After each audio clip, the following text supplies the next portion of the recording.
Halo Sobat Andal, terima kasih telah mampir di Andaliman TV. Kali ini di tajuk Lolos Tes, kita akan membahas tes numerik.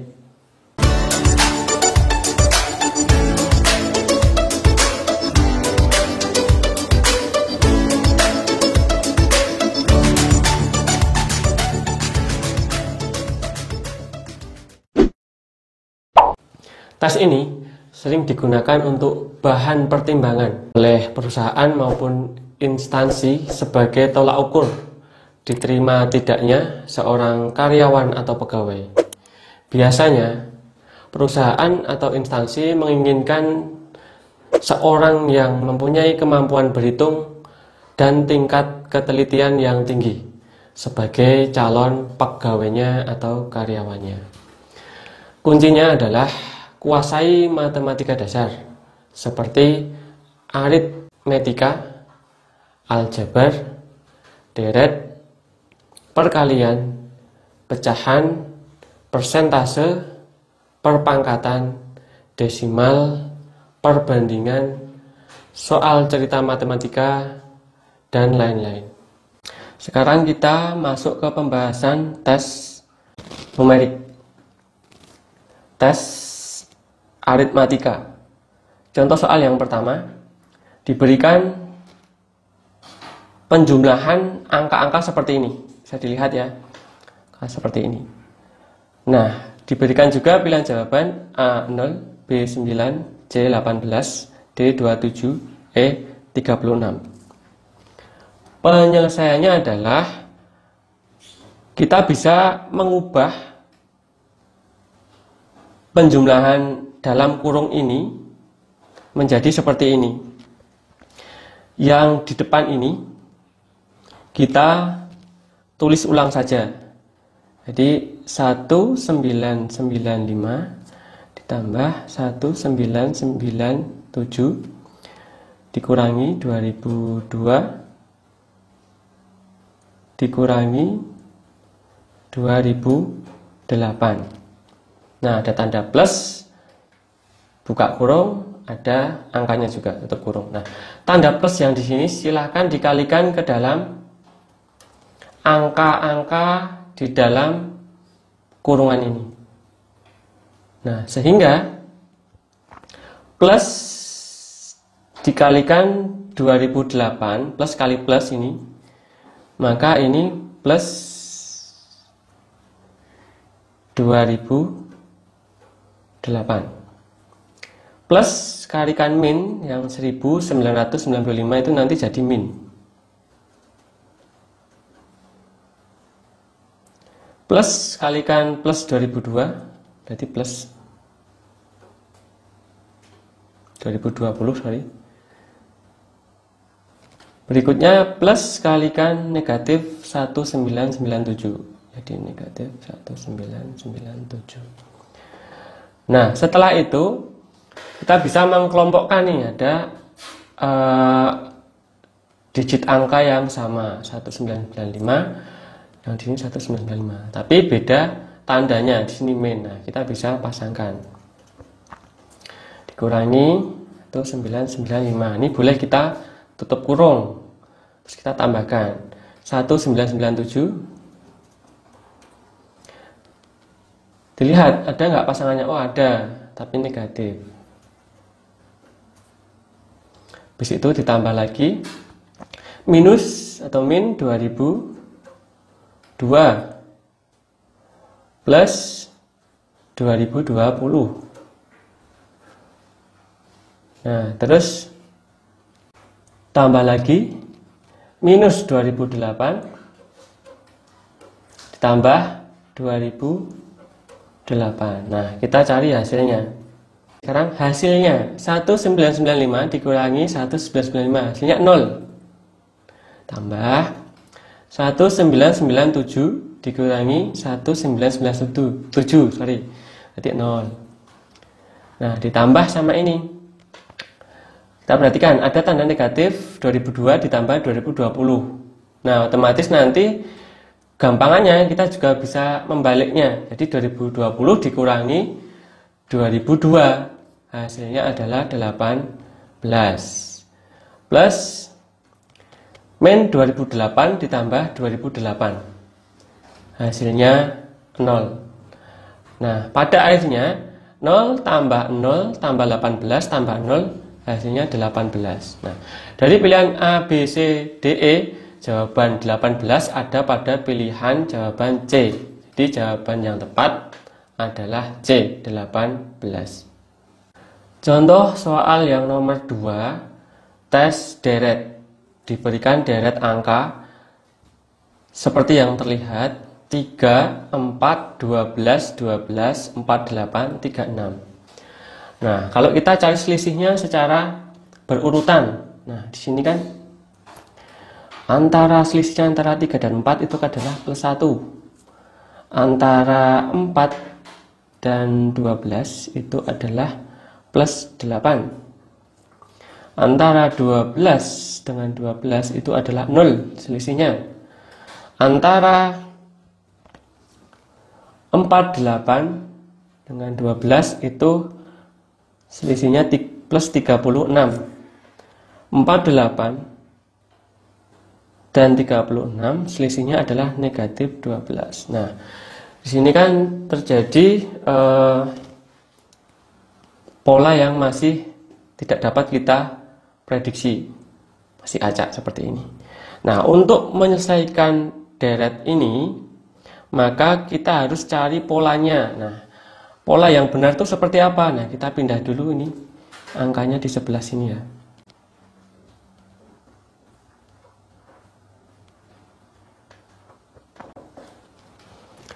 Nah, perhatikan angka 3 dan 12 ini. 12 dengan 48 dan 48 nanti sama angka yang akan kita cari di sini, titik-titik di sini. Terus yang ini 4 yang sini perhatikan juga 4 dan 12. Terus 12 dan 36. Nah, kita cari polanya. 3 untuk menjadi 12 ini harus dikalikan 4. 12 untuk menjadi 48 juga dikalikan 4.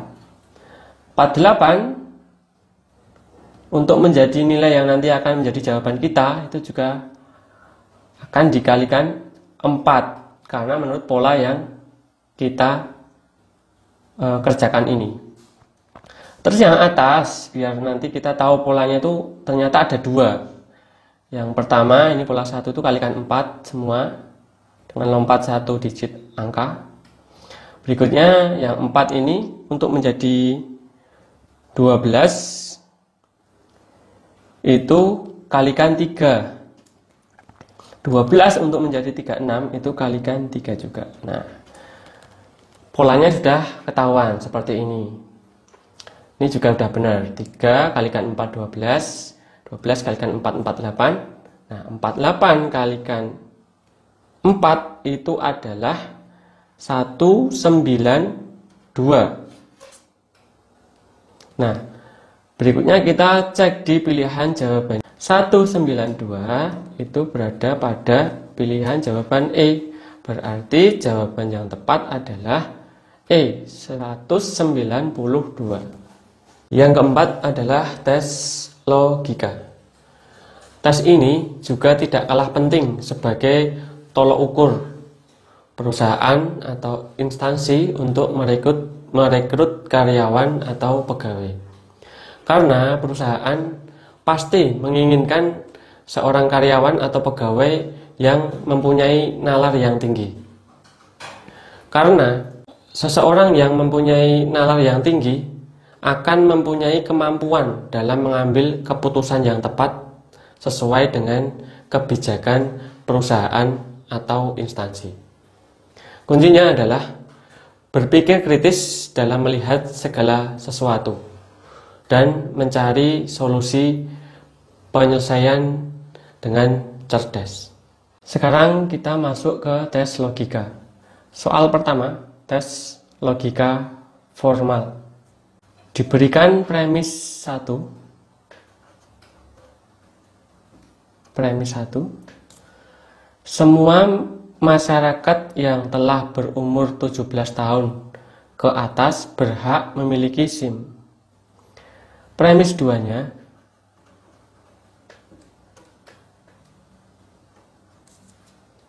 Handoko seorang mahasiswa berumur lebih dari 17 tahun. Kesimpulannya adalah A. Semua masyarakat berhak memiliki SIM. B. Semua masyarakat telah berumur lebih dari 17 tahun. C. Handoko berhak memiliki SIM.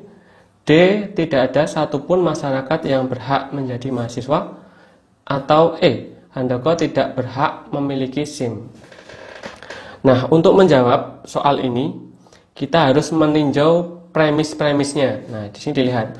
Premis 1, semua masyarakat yang telah berumur 17 tahun ke atas berhak memiliki SIM. Nah, kita bisa memberi garis seperti ini untuk kita notasikan atau kita simbolkan dengan P. Semua masyarakat yang telah berumur 17 tahun itu disimbolkan dengan P. Memiliki SIM itu kita simbolkan dengan Q. Kita tinjau premis 2-nya. Handoko seorang mahasiswa berumur 17 tahun. Nah, yang premis 2 ini mirip dengan simbol yang di P ini. Semua masyarakat yang telah berumur 17 tahun ke atas berhak memiliki SIM. Atau semua masyarakat yang telah berumur 17 tahun. Nah, Handoko telah berumur 17 tahun, berarti ini juga P. Nah, dilihat dari ciri-cirinya, penarikan kesimpulan tersebut adalah dengan modus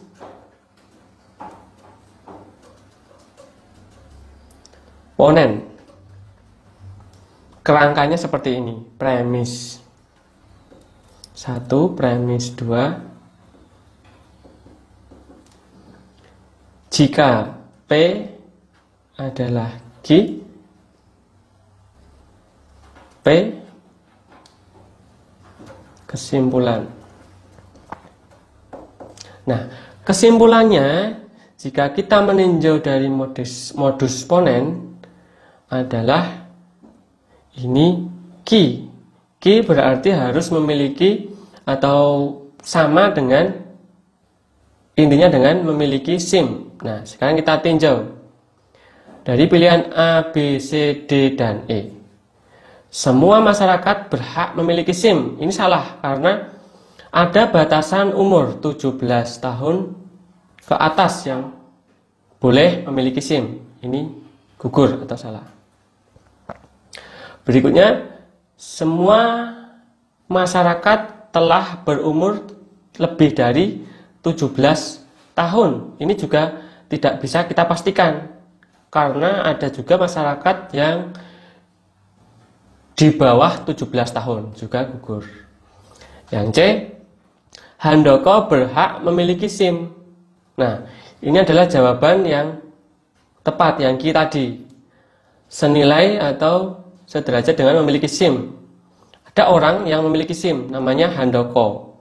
Handoko berhak memiliki SIM, jadi jawabannya yang C. Terus kita cek lagi yang D, apakah nanti ada jawaban yang ganda.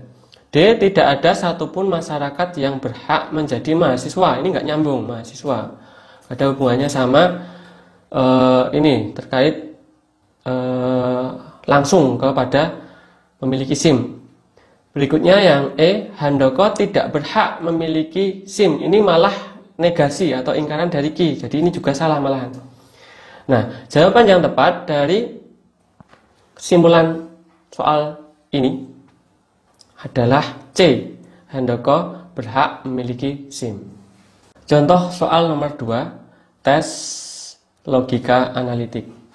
Diberikan soal, semua orang di desa A suka makan soto, bakso, dan sup. Semua orang di desa B suka makan sate dan bakso. Sedikit sekali orang dari desa C yang suka makan bakso. Jika Andri dilahirkan di desa C, dia suka makan soto dan nasi padang. Nah, diberikan pilihan jawaban A, B, C, D, E seperti ini. A. Andri pasti bukan dari desa A. Apakah benar? B. Andri pasti bukan dari desa B. C. Andri pasti bukan dari desa C. D. Andri bukan dari desa A dan B. E. Andri bukan orang dari desa A, B, dan C. Nah, untuk menyelesaikan kasus ini atau soal ini, maka kita perlu menganalisa sebagai berikut. Semua orang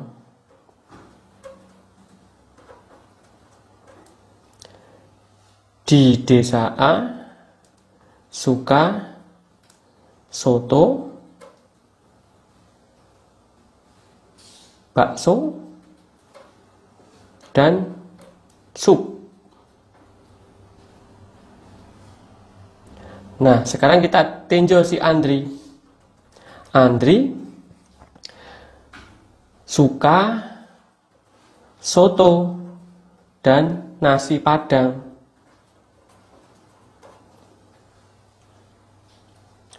Nah, perlu dicatat, Andri hanya suka makan soto ini. Sedangkan semua orang di desa A, di desa A itu suka soto, bakso, dan sup. Artinya ketiga-tiganya harus dia suka. Padahal Andri hanya suka soto dan dia tidak suka bakso dan sup. Nah, maka bisa disimpulkan kesimpulan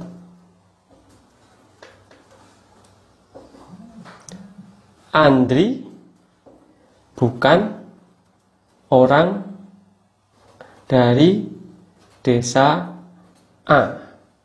Berikutnya, semua orang di desa B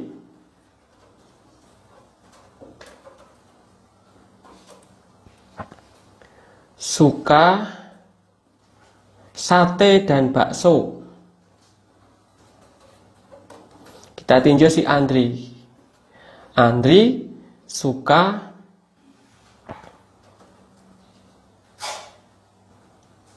soto dan nasi padang. Ditambah lagi sedikit sekali orang dari desa C yang suka makan bakso. Nah, ini memperkuat bahwa kemungkinan Andri juga tidak suka bakso. Sehingga dapat disimpulkan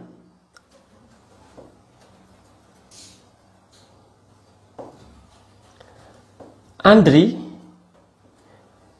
bukan dari desa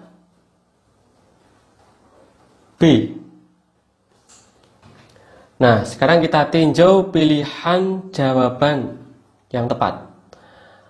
A. Andri pasti bukan dari desa A. Benar memang. B. Andri pasti bukan dari desa B. Benar juga. C. Andri pasti bukan dari desa C. Nah, ini Andri dilahirkan di desa C. Ini salah. Terus D. Andri bukan orang dari desa A dan B. Ini juga benar. E. Andri bukan dari desa A, B, dan C. Ini salah karena Andri jelas-jelas dilahirkan di desa C. Nah, sekarang kita cermati yang pilihan A, B, D. Yang lebih tepat karena ada dua kesimpulan yang kita dapat. Andri bukan orang dari desa A dan juga Andri bukan dari desa B. Maka dari pilihan jawaban A, B, D yang paling tepat adalah D. Andri bukan orang dari desa A dan B. Yang kelima, tes kemampuan gambar. Walaupun soalnya tidak banyak, tapi banyak dari para calon karyawan atau pegawai yang waktunya terkuras dalam mengerjakan soal ini. Kuncinya adalah sering berlatih mengerjakan soal-soal tes kemampuan gambar, karena terbukti dapat meningkatkan kemampuan serta kepekaan dalam menyelesaikan soal dengan tepat dan cepat. Sekarang kita masuk ke tes kemampuan gambar. Soal yang pertama, tes irama gambar. Diberikan soal, carilah urutan gambar berikutnya.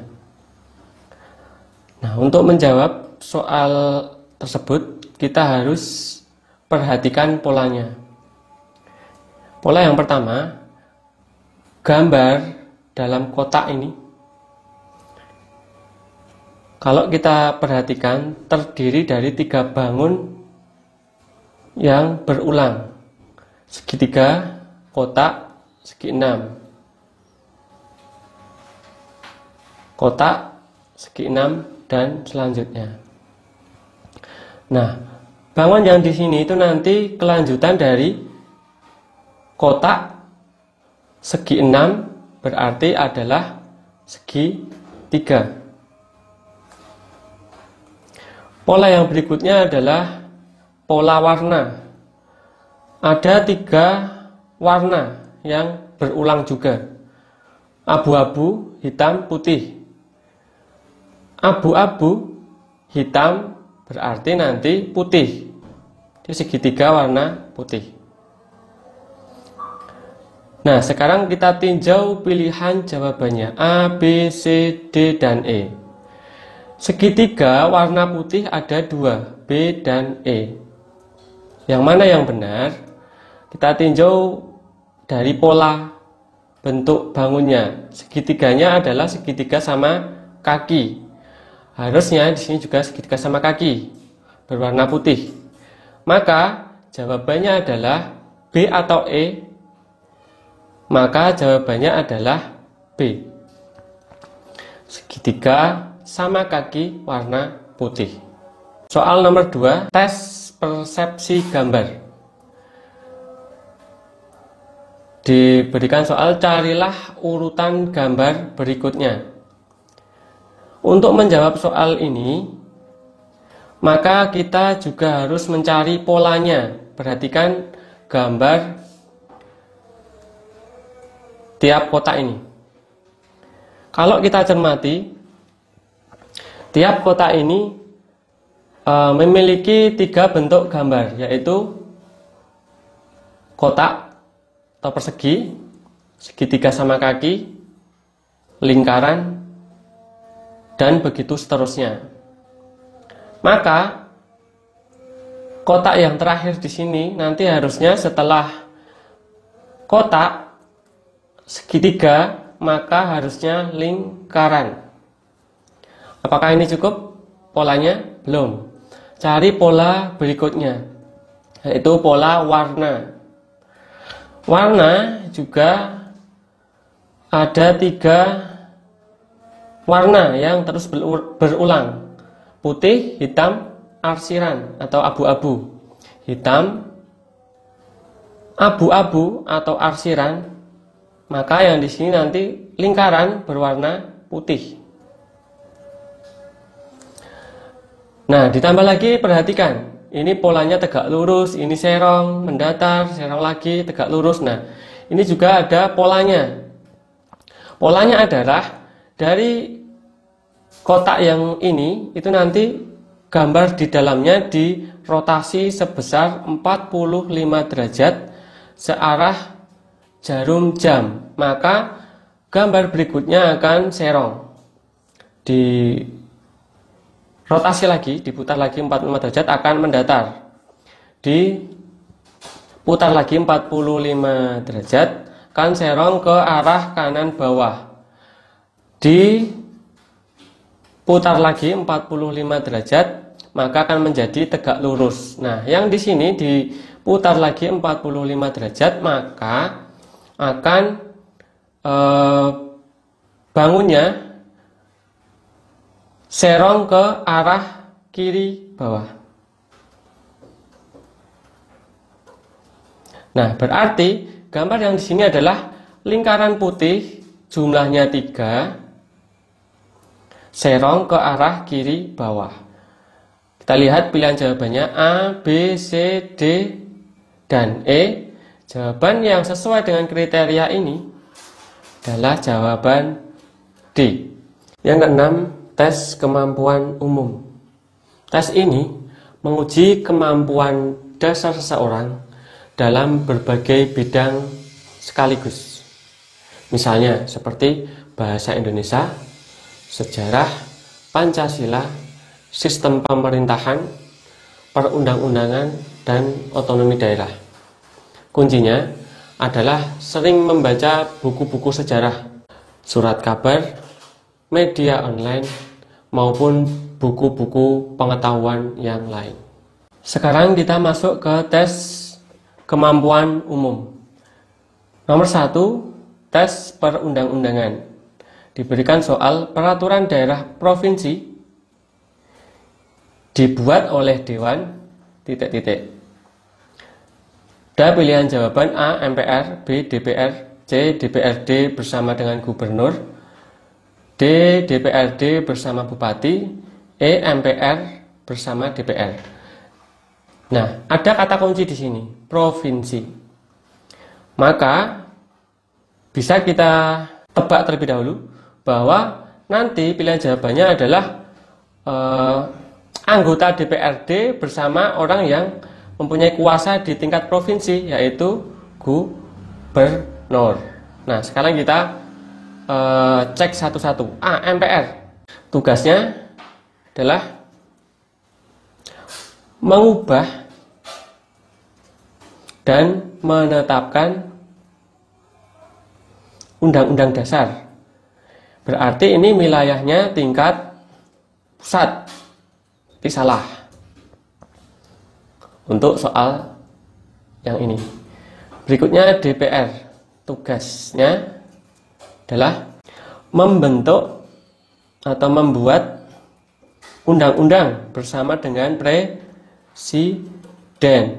Ini juga tingkat pusat. Ini salah. Nah, untuk yang C sesuai dengan dugaan kita tadi, DPRD ini Dewan Perwakilan Rakyat Daerah bersama dengan gubernur. Gubernur orang yang berkuasa di tingkat provinsi. Berarti jawaban yang C ini adalah benar. DPRD bersama dengan gubernur.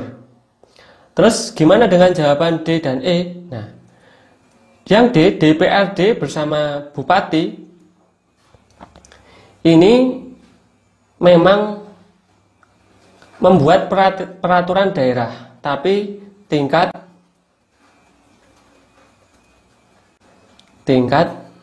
kabupaten. Jadi masih di bawah provinsi tadi. Ini juga salah. Berikutnya E, MPR bersama DPR. Nah, kedua lembaga ini jelas salah karena wewenangnya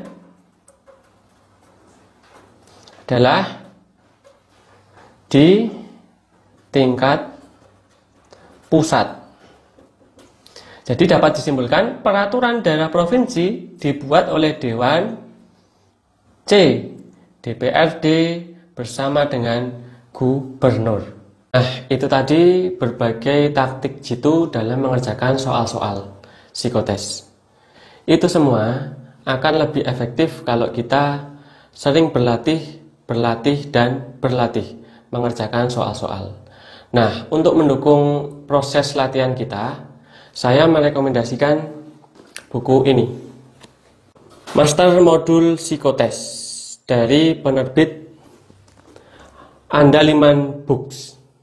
Kelebihan buku ini, isinya memuat 1000 lebih soal yang up to date, yang tentunya dapat kita gunakan sebagai bahan latihan untuk lebih siap menghadapi psikotes.